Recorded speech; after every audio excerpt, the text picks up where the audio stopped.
तीर्थ प्रणेता।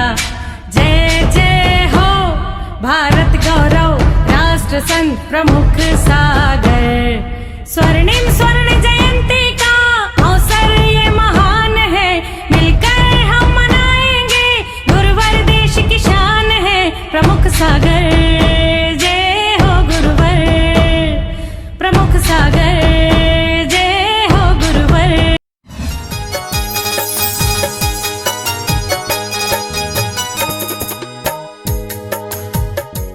आत्माओं, विदाई की वेला आ गई। अभी तक तो गुवाहाटी से विदाई हुई थी, अब पूर्वोत्तर से विदाई हो रही है। और ये मालूम है कि विदाई की वेला अच्छी नहीं लगती है, लेकिन फिर भी जो आया है वो जाएगा। आना जाना लगा ही रहता है। संत और श्रावक में केवल इतना ही अंतर है। पूर्वोत्तर में हम भी आए हैं और आप भी आए हो। आप आए और आप यहाँ पर आकर बस गए। हम आए और हम बसे हुए लोगों को, प्रवासी लोगों को आशीर्वाद देकर अपने गंतव्य की ओर जा रहे हैं। लेकिन एक बात का ख्याल करो, आपको पूर्वोत्तर में भी इतना अच्छा धर्म करने को मिल रहा है,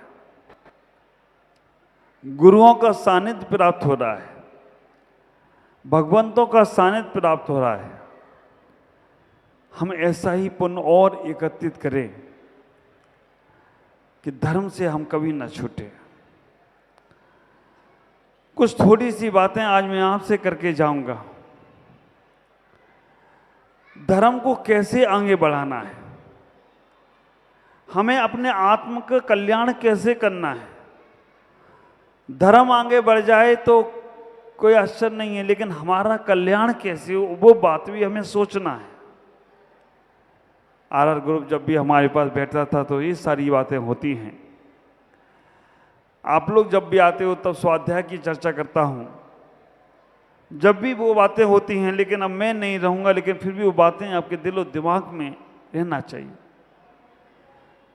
10 सूत्र देना चाहता हूँ। पहले नंबर का सूत्र आप लोग याद रखें, लिखना चाहें तो लिख लें, क्योंकि मेरी बातें अगर आपके दिलो दिमाग में बैठ गई, आपके जीवन में बैठ गई, तो आपका बहुत अच्छा जीवन होगा। सन्यासी ना बन पाओ तो कोई बात नहीं, सन्यासी जैसा जीवन होगा। पहली बात, अपने परिवार से कोई बात छिपाना मत। दुनिया कितनी भी कुछ भी तुम्हारा साथ दे दे, लेकिन जब समय खराब होगा तो अपना परिवार ही साथ देगा, दूसरा साथ देने वाला नहीं है। तुम परिवार से लड़ लेना, बिगड़ लेना, झगड़ लेना, सब कुछ कर लेना। जो एक छत के नीचे रहते हैं या जो दूर भी चले गए हैं, मन से दूर नहीं गए हैं, उनसे जरूर चर्चा करो। परिवार के साथ बैठो, अपने मन की सुख दुख की बातें करो। अगर आप परिवार के साथ बैठते हो तो ख्याल करके रखना, तुम्हारा परिवार, हम भी बाद में काम आएंगे, भगवान भी बाद में काम आएंगे, पड़ोसी बाद में काम आएगा, लेकिन पहले परिवार काम आएगा। तो पहले परिवार से कोई बात छिपाना नहीं। ये पहला सूत्र मेरा अपने जीवन में उतारने का प्रयास करना। परिवार बहुत बड़ी चीज है, जीवन में बहुत उपहार देती है, जीवन में बहुत खुशियां देती है। अपने उस परिवार में छोटे भी लोग भी होंगे, बड़े लोग भी होंगे, कुछ काम के लोग भी होंगे, कुछ बेकाम के लोग होंगे।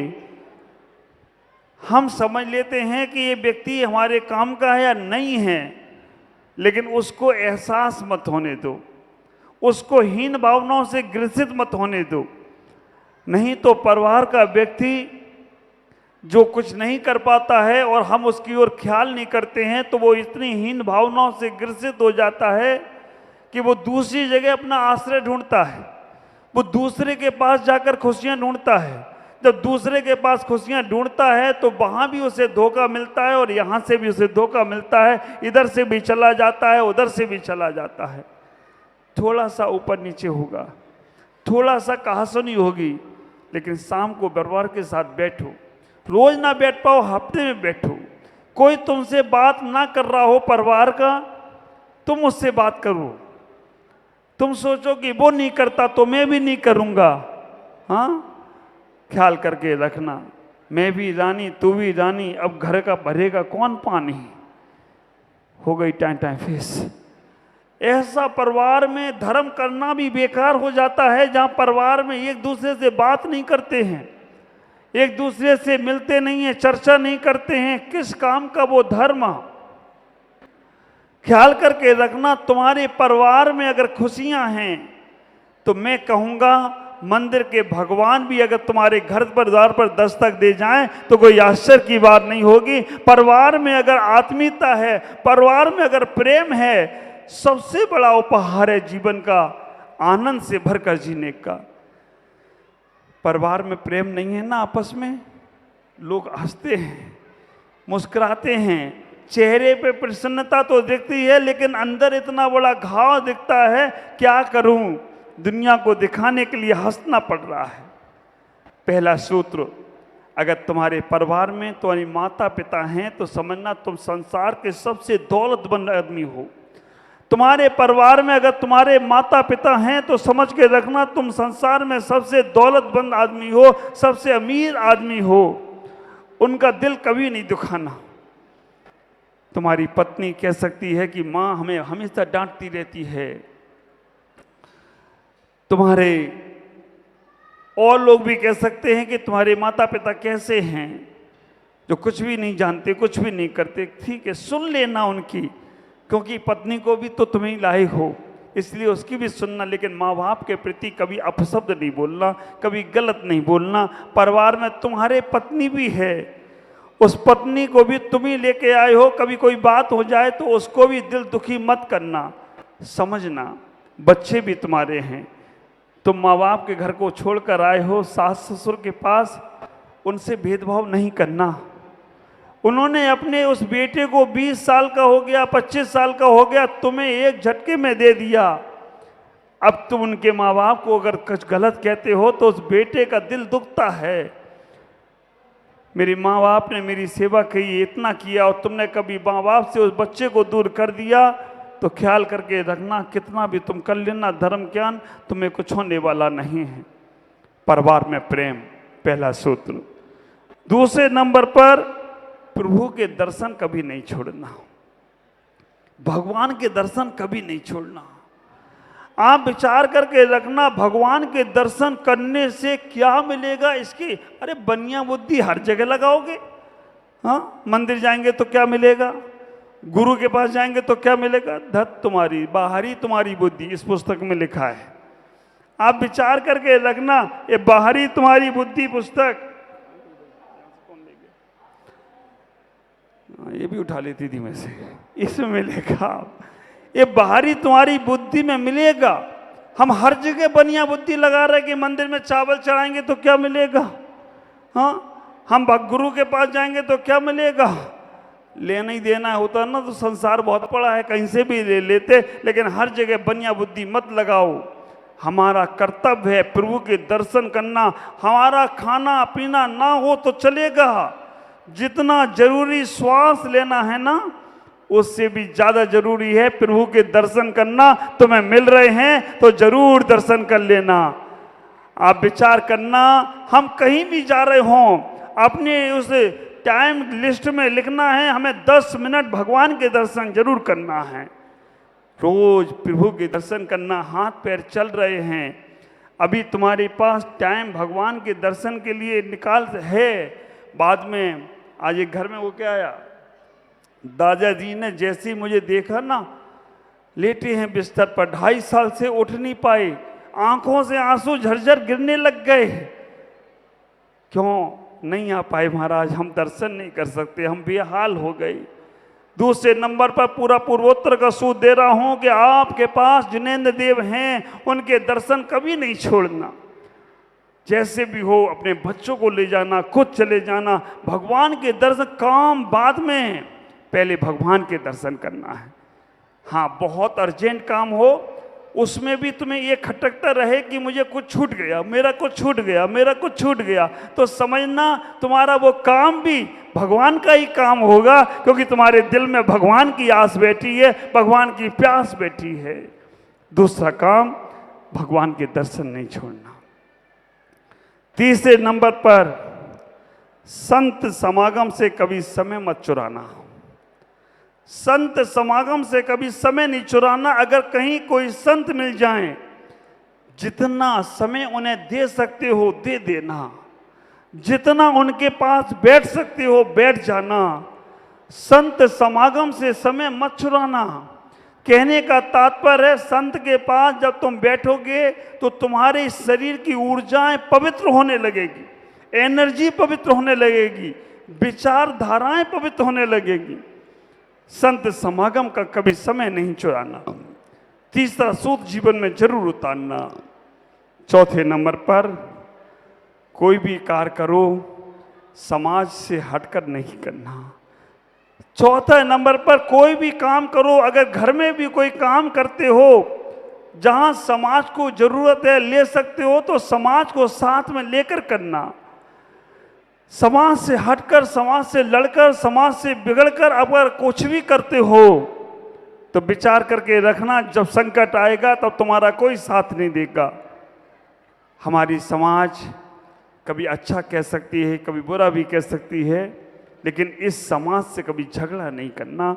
ये अपनी ही समाज है, अपने ही लोग हैं, इसको साथ लेकर चलना। कभी भी कोई कार्य होता है तो यही तुम्हारा साथ देंगे। पांचवें नंबर पर, ये बात थोड़ी अटपटी है लेकिन समझ में आ जाए तो अच्छा है। किसी को कर्जा मत देना। हाँ, आप विचार करके रखना, आपका पैसा आप दूसरे को दे देते हो, बाद में फिर रोते रहते हो, उसने नहीं दिया, इसने नहीं दिया। किसी को कर्जा मत दो, दान दो, उसे दान दे दो। उसके पास हो तो मिल जाएगा, और नहीं तो तुम कर्जा दे देते हो, ब्याज के चक्कर में मालूम पड़ा ब्याज तो नहीं मिला, मूल भी चला गया। कर्जा मत दे दो, किसी को कर्जा मत दो, लेकिन दे दो और नहीं मिले तो दुखी मत हो। जो उसका था दे दिया, हम फ्री हो गए। ख्याल करना, तुम ब्याज के चक्कर में या तुम और किसी के चक्कर में पैसा दे देते हो। जरूरत पड़ती है जरूरतमंदों को, वो तुम्हारे पास आते हैं, देते हो, ये सोच कर देना कि ये मिलेगा नहीं तो भी मैं अपने परिणाम खराब नहीं करूंगा, अगर मिल जाएगा तो अच्छे काम में लगा दूंगा। छठवें नंबर पर, पूर्वोत्तर में खूब रहो। पूर्वोत्तर में खूब रहो, लेकिन उत्तर भारत से संबंध खत्म नहीं करना। उत्तर भारत से संबंध बनाकर रखना, उत्तर भारत में अपना स्थान बना के रखना। उत्तर भारत का संबंध तुम्हारा बना रहा तो उत्तर भारत तुम्हारे साथ हमेशा खड़ा रहेगा। कभी भी कोई बात हो गई तो उत्तर भारत तुम्हें स्थान अवश्य देने का प्रयास करेगा। उत्तर भारत को जरूर तीर्थ यात्रा पर जाना। ये नहीं सोचना कि अब मैं पूर्वोत्तर में आ गया हूं तो अब मैं सब कुछ हो गया हूं। नहीं, उत्तर भारत में हमारे सारे तीर्थ हैं, उधर का भी ख्याल रखना। छठवें नंबर पर, सातवें नंबर पर, आपस में अपनी समाज के भेदों को अन्य लोगों को नहीं बताना। सातवें नंबर पर, आपस के अपने समाज के जो भेद हैं, अपने समाज के या अपने कोई व्यक्ति की कोई बातें हैं, अदर समाज के साथ नहीं बताना। नहीं तो वो लोग तुमसे बातें सुनकर उस व्यक्ति को परेशान कर सकते हैं। आपस की उन बातों को अपने तक सीमित रखना, उधर बताने का प्रयास नहीं करना। इतना ही ख्याल करके रखना। मैं जब सुनता हूँ कि महाराज उसके यहाँ ऐसा पकड़ हो गई, उसके यहाँ ऐसा नुकसान हो गया, और जब अंदर से पूछता हूँ क्यों हो गया, तब कोई बोलता है महाराज अपने ही किसी व्यक्ति ने जाके कू कर दिया, अपने ही व्यक्ति ने जाकर किसी को बोल दिया। तुम किसका हिरास कर रहे हो? ख्याल करना, आपस की बातें आपस में निपटाना, तीसरे के पास जाने का प्रयास नहीं करना। 9वें नंबर पर धर्म में, अहिंसा में धर्म है। अहिंसा में धर्म है, इसे कभी छोड़ना नहीं। और इस अहिंसा में धर्म का जितना प्रचार प्रसार कर सको उतना प्रचार प्रसार करना। हमारा ये जैन धर्म राजाओं का धर्म है। ये जैन धर्म राजा महाराजाओं ने, तीर्थंकरों ने, क्षत्रियों ने इसका पालन किया है। हम भी राजा बनकर अगर समर्थवान हैं तो अपने शहर में सेवा के कार्यों को जरूर करना। आप विचार करके रखना, इन सेवाओं के कार्यों से क्या मिलेगा ये हमें नहीं सोचना है। लोगों के दिल और दिमाग में बैठना चाहिए कि जैन समाज हमारे लिए भी बहुत कार्य करती है। अच्छे से अच्छे स्कूल, अच्छे से अच्छे हॉस्पिटल, अच्छी से अच्छी सेवाओं के कार्य हमारी जैन समाज को हर शहर में करना चाहिए। जब ये जैन समाज के हर हिस्सा के कार्य होते हैं, हमारी जैन समाज का वर्चस्व, जैन धर्म का वर्चस्व ऊंचाइयों को प्राप्त होता है। 10वें नंबर का आखिरी सूत्र, आपसे इतना ही कहना चाहूँगा, हम व्यापारी बहुत अच्छे बन गए, बहुत पैसा कमाया, लेकिन जब तक हमारा राजनीति में हस्तक्षेप नहीं होगा, राजनीति में हमारा कोई कैंडिडेट नहीं होगा, पॉलिटिक्स में हमारा समाज का कोई व्यक्ति नहीं होगा, तो हम हमेशा देते ही रहेंगे और परेशान होते रहेंगे। इसलिए कभी राजनीति में जाने का किसी व्यक्ति को मौका मिले तो उसका पूरा साथ देना। राजनीति में कोई अपना व्यक्ति जा रहा है, उसका सपोर्ट करना और अपने विधानसभा में, पार्लियामेंट में और जहां भी राजनीति के क्षेत्र में अपना जैन व्यक्ति की उपस्थिति होगी तो मैं कहूँगा हमारे जैन समाज कभी भी धूमिल नहीं होगा, कभी भी समाप्त नहीं होगा, हमेशा ऊंचाइयों को प्राप्त होता रहे। तो कोई आश्चर्य की बात नहीं है। ये 10 सूत्र मैंने दे दिए हैं, इनका पालन करना। कुछ लोगों ने समय ही नहीं मिल पाया, बैठ भी नहीं पाए। हमारे ओम जी का श्वास इतना नरम होने के बाद भी उन्होंने पूरा समय निकालकर हमको देने का प्रयास किया। पूर्वोत्तर की पूरी समाज हमारी बहुत अच्छी समाजें हैं। बस इतना ही कहूँगा कि आप सब लोग बहुत अच्छे रहें।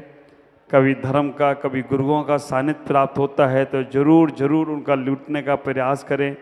आपस में इतना प्रेम बनाने का प्रयास करें कि जिससे हमें कभी परायापन लगे ही नहीं और हम अपने आत्म कल्याण को भी आगे रखने का प्रयास करें। जब मैं आया था तो मुझे लेकर आने वाले लोग मुझे बहुत अच्छे से लेकर आए। अब जा रहा हूँ तो ऐसा लग रहा हूँ अब अकेला हो गया, कोई नहीं है मेरे पास। लेकिन फिर भी मैंने कह दिया चला जाऊँगा, जैसे आया हूँ वैसे ही चला जाऊँगा। लेकिन फिर भी मैं, आप लोगों का प्यार है मेरे साथ, आप लोगों का साथ जितना होगा उतना आप दोगे भी साथ, कोई बात नहीं है। इतना ही कहूँगा कि आप अपने जीवन में अपने गुरुओं का सानिध्य जरूर प्राप्त करें, जिससे आपका जीवन बहुत आनंदमय हो। इतना ही कहकर अपनी वाणी को विराम दूंगा और आप सबसे कहूँगा आप अच्छे से रहना। मुझसे ही या मेरे संग से कोई भी गलती हुई हो तो क्षमा करना। मैंने किसी के बारे में बुरा नहीं सोचा, ना बुरा बोला, फिर भी कभी कुछ हुआ हो